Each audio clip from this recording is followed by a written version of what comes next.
मेरे YouTube channel ब्रह्म बंगलेश्वर आयुर्वेदा 333 में आप सबका स्वागत है। प्लीज़ दोस्तों मेरे चैनल को सब्सक्राइब करो और वीडियो को लाइक करो। धन्यवाद। नमस्ते दोस्तों, इस वीडियो में आज हम जानेंगे उन इंग्लिश वर्डों के बारे में जो इंग्लिश वर्ड हॉस्पिटल में प्रयोग किए जाते हैं। और दोस्तों उन छोटे छोटे जो डॉक्टर लोग किसी मरीज़ के जब कोई मरीज़ डॉक्टर के पास जाता है और जब डॉक्टर किसी पर्चे पर मरीज़ों के लिए दवा लिखता है तो दवा के आगे और पीछे कुछ संकेत भी लिख देते हैं। और उन संकेतों को देखकर मेडिकल स्टोर में जब वो मरीज़ पर्चा लेकर जाता है तो उन संकेतों के माध्यम से मेडिकल स्टोर का जो एक फार्मासिस्ट होता है जब दवा देता है कैसे लेना है उस दवा को उस विषय में भी दोस्तों बताते हैं। तो दोस्तों वो कौन से वर्ड हैं इंग्लिश वर्ड जो हॉस्पिटल में प्रयोग किए जाते हैं और क्या वो संकेत हैं जब डॉक्टर किसी मरीज़ को दवा के पर्चे पर लिखता है, तो इस वीडियो में हम उन शब्दों के बारे में जानेंगे। तो प्लीज़ दोस्तों वीडियो में आखिरी तक बने रहिएगा। तो दोस्तों मेडिकल डिक्शनरी बोलते हैं इसको। तो दोस्तों जैसे देखिए यहाँ पर जो पर्चा लिखा गया है डॉक्टर द्वारा, तो जैसे कि जब यहाँ पर आप ध्यान से देखिए तो दोस्तों जो क्लिनिकल डिस्क्रिप्शन है दोस्तों एक ये, और जैसे कि डॉक्टर ने यहाँ पे लिख रखा है SYP। तो दोस्तों ये SYP एक संकेत है लिखा गया, इसका पूरा मतलब होता है सिरप। और जैसे कि यहाँ पे जब लिखा है कालपॉल और कालपॉल के बाद Q6H और ये 3D, ये छोटे छोटे जो संकेत लिखे गए हैं तो इनका क्या मतलब होता है, तो और कौन कौन से इंग्लिश वर्ड हॉस्पिटल में प्रयोग किए जाते हैं हम इस वीडियो में इसके बारे में जानेंगे दोस्तों। तो दोस्तों वीडियो में अंत तक बने रहिएगा।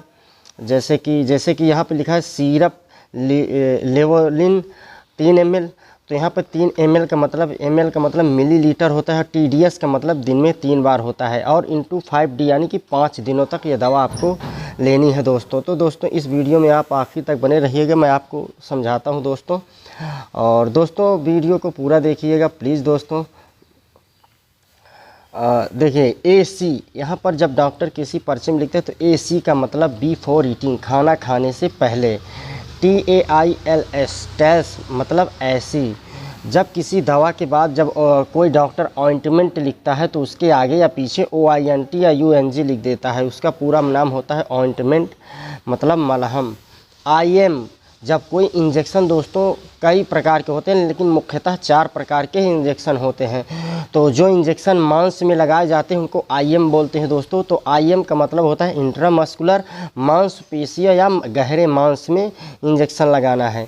यहाँ पर देखिए दोस्तों IV इंट्रावीनस यानी सिरा अंतर्गत। दोस्तों जो इंजेक्शन डायरेक्ट नस में लगाए जाते हैं उसका मतलब होता है उस इंजेक्शन को इंट्रावीनस बोलते हैं दोस्तों। तो यहाँ पर इंट्रावीनस का मतलब होता है सिरा अंतर्गत दोस्तों। इसको डॉक्टर शॉर्टकट में IV लिखते हैं, इसका मतलब होता है इंट्रावीनस। आगे देखते हैं सब क्यूटेनस हाइपोडर्मिक इंजेक्शन। दोस्तों जो इंजेक्शन 45 डिग्री झुकाकर ऊतकों में लगाए जाते हैं उसको हाइपोडर्मिक सब क्यूटेनस इंजेक्शन बोलते हैं ISC। और चौथा इंजेक्शन होता है ID इंट्राडर्मल। जैसे दोस्तों कुछ रेबीज के वैक्सीन आते हैं कुत्ता काट लेने पर, तो 0.5 ml इंट्राडर्मल इंजेक्शन लगाए जाते हैं, 3 डोज होती हैं। जैसे कि आप किसी भी सरकारी सामुदायिक स्वास्थ्य केंद्र में जाएंगे और जब वहाँ किसी रेबीज का वैक्सीन दिया जाता है तो वो इंट्राडर्मल ही दिया जाता है। इंट्राडर्मल का मतलब होता है त्वचा के नीचे। ING का मतलब इंजेक्शन होता है। मिटिस का मतलब होता है लाइट हल्का। LIB लिव जितनी इच्छा। TSP चाय के चम्मच भर। डॉक्टर जब किसी मरीज़ को दवा लिखते हैं सिरप लिखते हैं तो जब TSP लिख देते हैं तो उसका यही इशारा होता है कि चाय के चम्मच भर। M का मतलब हर सुबह। GM ग्राम, ML मिलीलीटर, MG मिलीग्राम, गुल्टा 1 बूंद, QS सफिशिएंट काफ़ी मात्रा में। जैसे कि मैंने आपको अभी पर्चा दिखाया था तो उसमें Q6H यानी काफ़ी मात्रा में हर 6 घंटे बाद मतलब वो दवा देनी है। आपको मैंने शुरू में वो डॉक्टर द्वारा लिखा गया पर्चा भी दिखा चुका हूँ दोस्तों। यहाँ पर HD at going to bed रात में सोते समय। AD टू अप टू को तक। AD लिव एज डिज़ायर इच्छा अनुसार। EQ इक्वल मतलब कि बराबर। ALT DIEB every day alternate day प्रत्येक तीसरे दिन। AQ वाटर यानी पानी। जब दोस्तों कोई डॉक्टर दवा लिखता है तो उसमें AQ लिख देता है। AQ का मतलब होता है वह पानी के साथ ऐसे कुछ संकेत और मिला के लिख देते हैं। यहाँ पर BIN ट्वाइस अ नाइट रात्रि में 2 बार।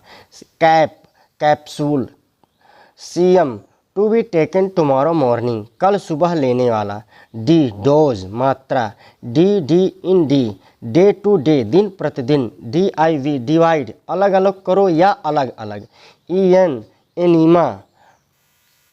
F फ़ारेनहाइट गार्गल गरारा। दोस्तों जब हमारे मुंह में कोई इन्फेक्शन होता है, मसूड़ों में जब सूजन हो जाती है, जब कोई लिस्ट्रीन माउथ वाश लिखते हैं या बीटाडीन माउथ वाश लिखते हैं तो उसमें डॉक्टर सीधे सीधे लिख देता है BD या OD गार्ग, तो मतलब इसे गर्म पानी में डालकर गरारा यानी कुल्ला करना होता है। तो ये उसको शॉर्ट फॉर्म में गार्ग GARG गार्ग लिखते हैं दोस्तों, तो इसका मतलब होता है गार्गल। तो इनहेलेशन अंतः श्वसन। दोस्तों जैसे दमा के पेशेंट को इनहेलर दिया जाता है तो उसमें डॉक्टर संकेत के रूप में या शॉर्ट फॉर्म में इनहेल लिख देते हैं। IU इंटरनेशनल यूनिट अंतर्राष्ट्रीय इकाई। दोस्तों कई इंजेक्शन होते हैं, कई दवाइयाँ होती हैं जिनके बाद में जिनका जो फार्मूला होता है, तो दोस्तों जैसे मैंने एक ही टैबलेट पढ़ा था पेनिसिलिन IU इंटरनेशनल यूनिट, तो ऐसे ही दवाओं में लिखा जाता है फॉर्मूले के साथ। और देखिए दोस्तों SOS इसका मतलब है इफ़ नेसेसरी जब आवश्यकता हो तब या आवश्यकता अनुसार। दोस्तों इसका मतलब होता है जब डॉक्टर कोई दवा लिखता है, जैसे आप डॉक्टर के पास जाते हैं, कहते हैं हमें दर्द है, तो डॉक्टर उस दवा के साथ साथ लिख देता है SOS यानी जब दर्द हो तभी आपको वो दर्द की दवा लेनी है। तो यहाँ पर SOS उस दवा के साथ, जैसे आपको सिर में दर्द हो रहा है तो डॉक्टर आपको पैरासीटामॉल लिख देगा, और पैरासीटामॉल लिखने के साथ ही वो लिख देगा कि SOS यानी जब दर्द करे तभी आपको पैरासीटामॉल लेना है। एंटीबायोटिक प्रतिजीवी औषधि। प्रतिजीवी औषधि को दोस्तों हम प्रतिजैविक औषधि भी कह सकते हैं।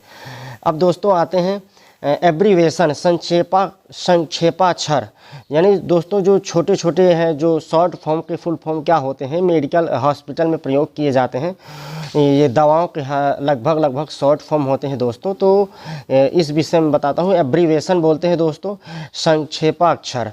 WHO world health organisation. ZES Zollinger Ellison syndrome. AA amino acid. AB antibody. ADH anti diuretic hormone. ADP adenosine diphosphate. AFI auricular flutter. AG antigen. AM ampoule. दोस्तों एम्पुल वो होता है जैसे कुछ इंजेक्शन होता है दोस्तों, तो वियाल भी होता है, एम्पुल भी होता है। तो जो कांच की छोटी छोटी बोतलें होती हैं और उसे कैंची से तोड़कर लोग इंजेक्शन भर के जब लगाते हैं तो जो छोटी सी शीशी होती है उसको एम्पुल बोलते हैं दोस्तों। और यहाँ पे ARS का मतलब होता है दोस्तों एंटी रेबीज सीरम। जो दोस्तों जैसे कुत्ता काट लेता है, जो रेबीज का इंजेक्शन होता है उसको ARS बोलते हैं, और उसका फुल फॉर्म होता है एंटी रेबीज सीरम। तो दोस्तों आगे हम देखते हैं BD। किसी दवा के बाद जब डॉक्टर BD लिख देता है तो ट्वाइस डेली यानी दिन में 2 बार, सुबह शाम। BP आप सभी लोग जानते होंगे ब्लड प्रेशर होता है। BSA body surface area.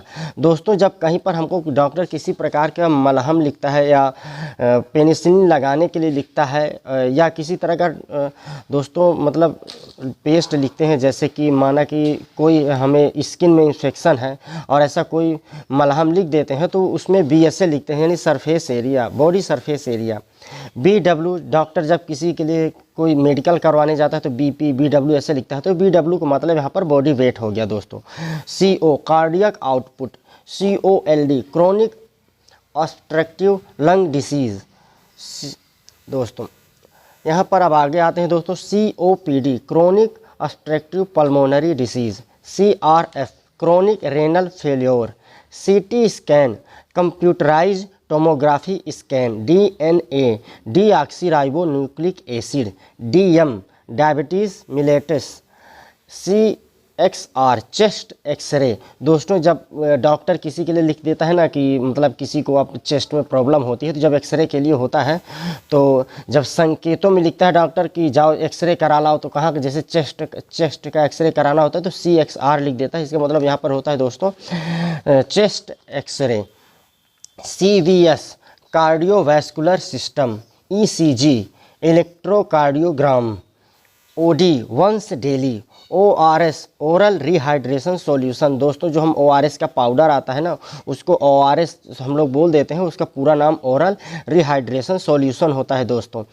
तो दोस्तों ये ORS जैसे हम लोग जब हमारी बॉडी में पानी जब हमारे शरीर में पानी की कमी हो जाती है तब हमको डॉक्टर ORS पानी में घोलकर पीने के लिए बोलता है, यही दोस्तों ORS।